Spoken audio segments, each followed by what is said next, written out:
tous ceux qui sont derrière ces intoxications et tout, c'est prévu. C'est un plan qui a été très bien ficelé et bien monté. Et si vous remarquez, c'est une guerre psychologique qu'ils sont en train d'entamer. Ils ont d'abord cherché à diviser les membres du MPSR entre guillemets, qu'ils pensent être seulement du MPSR.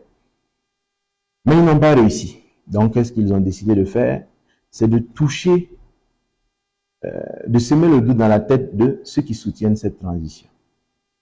Et c'est tellement bien ficelé que si vous ne faites pas attention, vous allez tomber dans le piège. Qu'est-ce qu'ils font?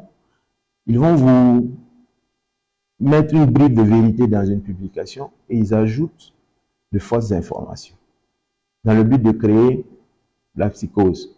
Par exemple, moi, Capitaine Sorgho, peut-être quelqu'un apprend que moi je pars à Bamako.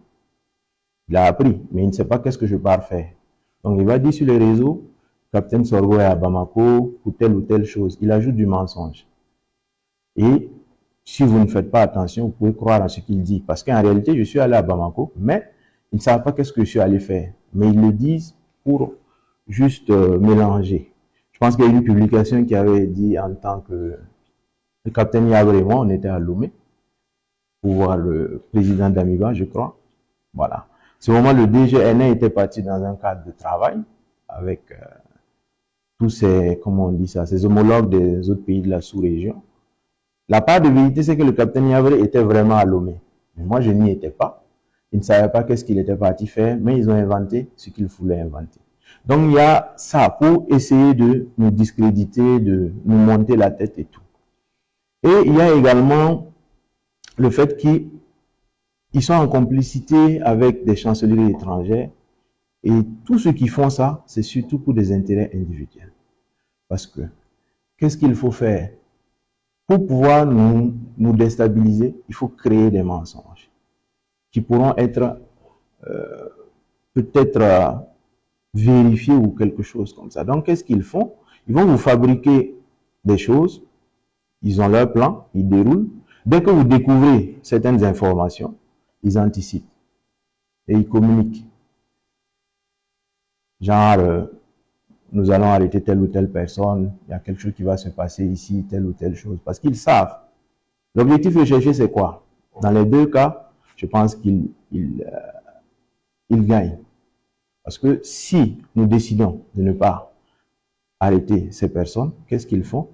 Ils continuent à dérouler leur plan. Si vous arrêtez ces gens, le fruit de la communication mensongère qu'ils ont eu à faire va se confirmer.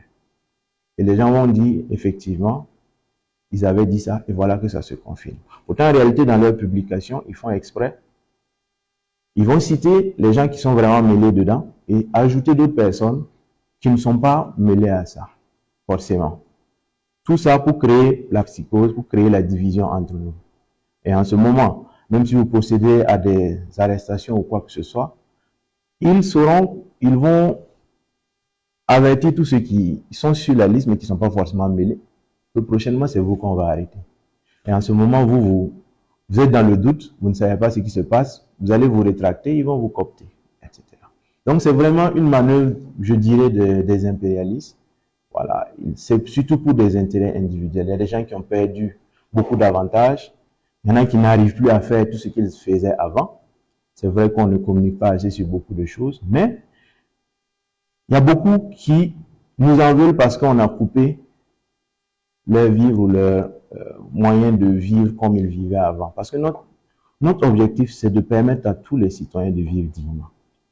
Donc nous ne pouvons pas admettre que des gens, au nom de leurs intérêts individuels, veuillent piller nos ressources ou faire quoi que ce soit contre le peuple. Donc c'est la volonté du peuple. Voilà. Donc c'est pour vraiment dire aux gens de faire très attention à ce qui se dit sur les réseaux et d'être rassurés que rien, il n'y a rien.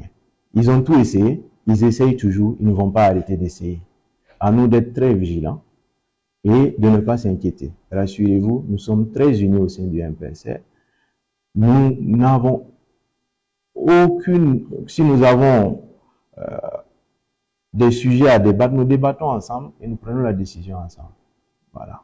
Donc, c'est pour vous dire que rien, tout ce qui se raconte sur les réseaux, c'est juste des histoires. C'est juste pour diviser, pour nous empêcher en fait de nous concentrer sur nos objectifs. Parce que nous, on avait décidé de ne pas parler de ça et de nous concentrer sur la guerre, sur tout ce qu'il y a à faire. Moi, je suis commandant d'un bataillon d'intervention rapide. Je préfère me concentrer sur la guerre plutôt que de me concentrer sur ces histoires. Voilà. Donc, l'objectif, c'est de nous distraire. On n'aura pas de résultats sur le terrain et ça va impacter. Voilà. Donc, nous tenons vraiment à rassurer les gens que tout va très bien entre nous. Il n'y a aucun souci. Au sein des FDS, nous n'avons aucun souci. Nous travaillons avec tout le monde. Il n'y a aucun souci avec nous.